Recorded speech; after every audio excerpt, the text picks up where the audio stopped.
want y'all to all pick a color, any color. And then from now on, anytime that you think of your hands, every single thing you touch is gonna be that color. Because every time you touch something, it is now contaminated. So, when you think about going to anybody's house, the first thing that you should be doing, since you have this bottle of hand sanitizer, is you should be cleaning your hands. So, we're gonna step through going to anyone's house. You're gonna go up to where you're gonna go and put your mask on. The first thing that you should be doing is hand sanitizing. Your hands are now clean, you're good to go. The first thing that you should be doing is putting your gloves on.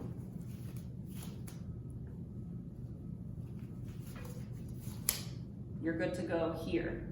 If you touch anything from here, you're contaminated. We're gonna put on our mask, which should be clean from the get-go. I was talking with Thomas about what we can do with our masks. You can wipe them down. It's not a bad idea at the beginning and the end of your shift to wipe them down with alcohol pads. We can see if we could get wipes, but for now, alcohol pads, wipe them down. Avoid wiping the area where the filters are, because I don't know what that will do to the actual filter. But you can wipe them down with alcohol pads, place your mask on first before doing anything else. Then you're gonna put your booties on.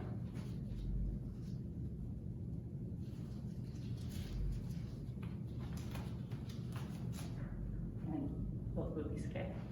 But, so now you're ready to go into whichever place you're gonna go do your job. These gloves, however, now that I have touched my shoe to put these booties on, these are contaminated. That's okay, because whatever you're gonna be doing is gonna be contaminated anyway. You're gonna be messing with chemicals, you're gonna be spraying things, that's fine.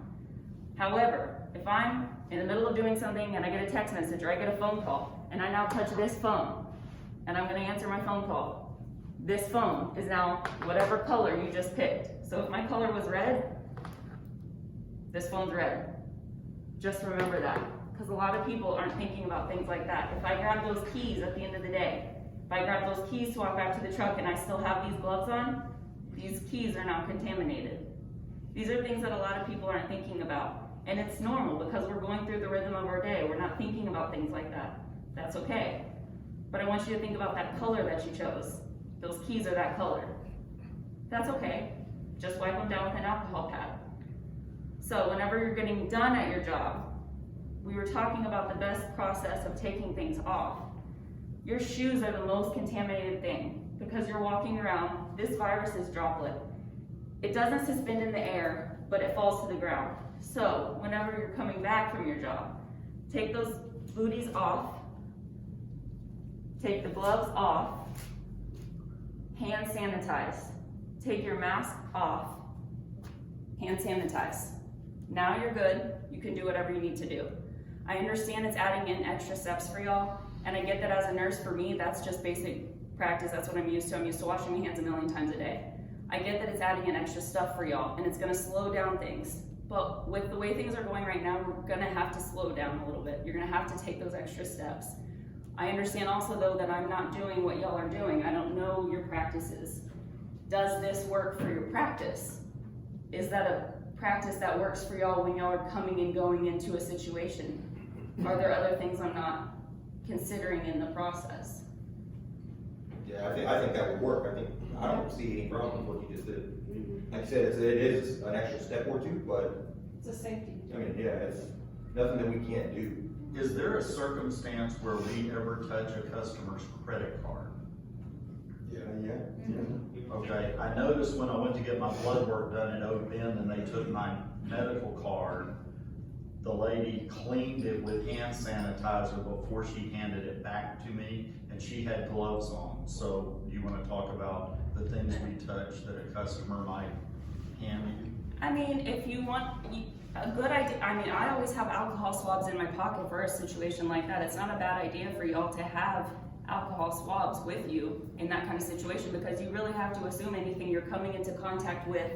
I know I take it to a 10, but that's my job. Everything I come in contact with is contaminated. Whatever your color is, everything you're touching is that color. Like, I just have to assume anything I'm seeing at work, anything I'm touching at work is contaminated, because the potential at this point, we have COVID-19, it's everywhere. I'm not saying that to scare you, I just want you to be vigilant. I want you to make sure that you're taking the steps that you need to take to protect yourself so that you can do your job safely. It's important. Are you talking about what we will predominantly be doing is pulling up in our truck, pulling off a hose reel or getting our spray in, so it's all our stuff. Your stuff is safe. Our stuff is safe. We're doing that work outside. So up to that point, we don't need the gloves or the face mask because we're not coming in contact with the customer. We're only doing our job on the outside. It's when we go to knock on the door. Yes, it's when you trade enter credit. their area. Okay. That's when you just have to assume that their area is not a safe zone. Up in the air, if you're far enough, 6 feet away from somebody, that's your safety zone. But when you get within 6 feet of somebody else, you're no longer considered safe because whatever they have, you're breathing in their area. If they're coughing, if they're sneezing, those symptoms you need to step back from, you need to be germ-exing, all of those things. That's your zone. Now, I need y'all to ask her questions because this is a rare opportunity for us to have an expert on I'm an open book, sanitation. y'all. And how much of this will work in the real world? Think about that. Here's a solution for just right, for the ones when you'll have to take a credit card. I know we say we don't want to write the credit card numbers down, but maybe during this time, you can ask the customer to That's read the very number smart. to you, write it on the paperwork, and the expiration date, just stab it down the corner and we'll white it out, we'll black it out, whatever, just so you don't have to. And you can tell them, a lot of people understand that that's a process that a lot of other businesses are doing as well. You can explain to them if they say, why are you asking for my number? You can say, because we're trying to limit our interaction with touching other people's items for your safety and my safety. And no one's gonna question that kind of safety that you're offering them and Or yourself. have the customer call the office. Exactly, that's what I think a lot of guys are doing, I'm getting calls from customers while the technician's there. On their own phone. Not your phone. And let's go back to Also- that telephone. So, my dad has a phone soap, so Yes, it will be plugged in at the office. Any of you can At come. my desk. It's at it mom's takes desk. 9 minutes. You can come, put your phone, it's a sanitizer. You can set your phone in it, shut the door, the light turns on. When it's done, the light turns off, and it's a UV sanitizer. I use it every single day. It cleans your phone. So it's very smart. I use those also because my It's girlfriend's good. parents have that at the house. Every time we go there, they're all like, put your Yep. phone right there. Yeah. So, yeah, It's good. I have a question about the alcohol swabs. Do you happen to know like what the percentage of alcohol needs to be, or going back to that? It needs to be at least 60%. Okay, I think those are 60. I think so. Most too. all alcohol swabs, Most most of them like always are shots. gonna be at least 60%. What's our Sterifab, because that's what I've been using. These are 70. I've got a spray bottle of Sterifab, so when I get back to the truck, I'm spraying flashlight, keys, phone, everything, wiping it down, Good. doing all that, cleaning my door handle, my steering wheel, plus I put on hand sanitizer before I even put my gloves on. and then- That's good practice. I was telling him that you should always be putting clean hands in gloves. Yeah, They should always be clean going into a glove. but that Sterifab, it is like over just, got every kind of side in it you can imagine, so I'm guessing that's good enough. It's probably safe. But y'all, feel free I got to a ask. question. Yeah, I got a question about the face mask. yeah. I've been reading a lot and I've been hearing a lot. Mhm. The face mask doesn't really do anything. It is mainly supposed to be for the people who have. Okay, this face mask is not what you're wearing. I just don't have what you're wearing. Yes. But yes, So it's like, this is protecting me from you. This is protecting you from me, not me from you. It's Yes. protecting my germs from getting out of the glove, out from the mask, not from. Yes, you're correct. okay, so then I was like, when I seen you put it on, I was like, it's still Yes. open on the side. It's open on the sides, and the material that it's made from is not protecting your germs from coming in Yeah. into them. If you have a customer's credit card, Sharon especially, if somebody comes in with a credit card and before you touch it, you need to wipe it off with an alcohol pad, you need to put some on your desk. Avoid the signature line on the back of the credit card because alcohol will smear that ink. So just don't touch that, wipe the rest of the card off, do whatever you have to do with it, wipe it off again, and hand it to the customer inside that wipe so the customer can see, because part of this is for the customer's protection too.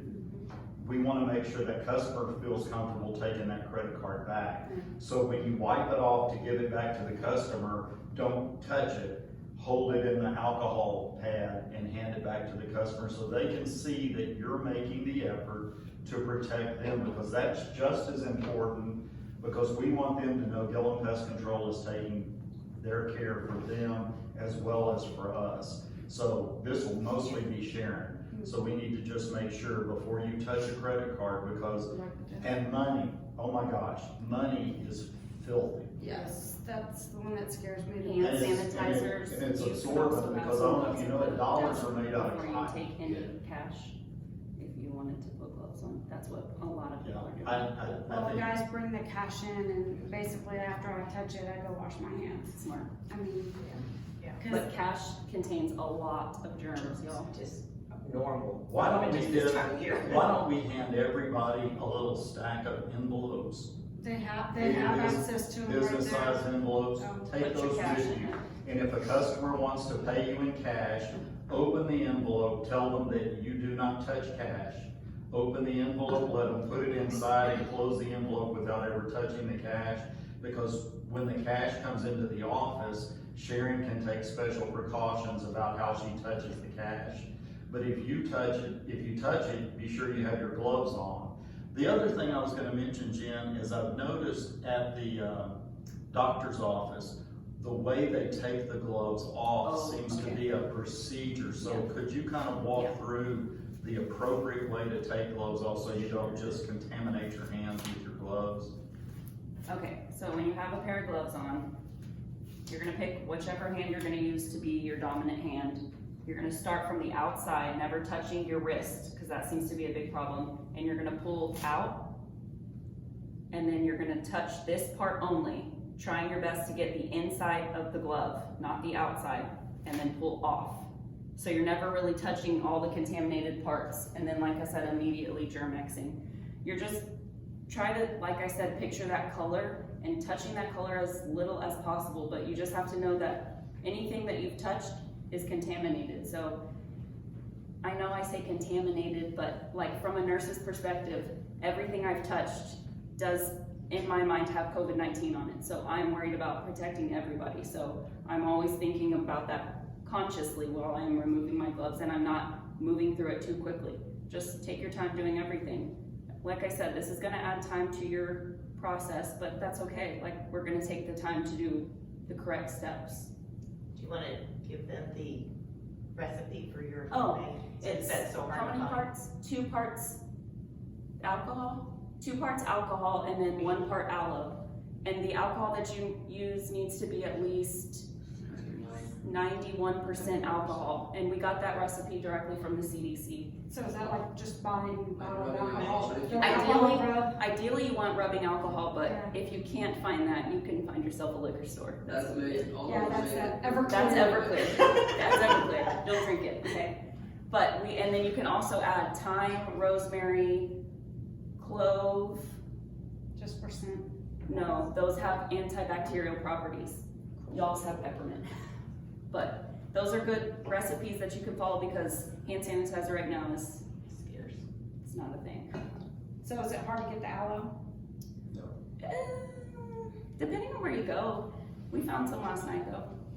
So y'all can help each other and us. If you have a source for alcohol, or you go into a store and you see that they've got alcohol, buy it. Use your company credit card and buy it.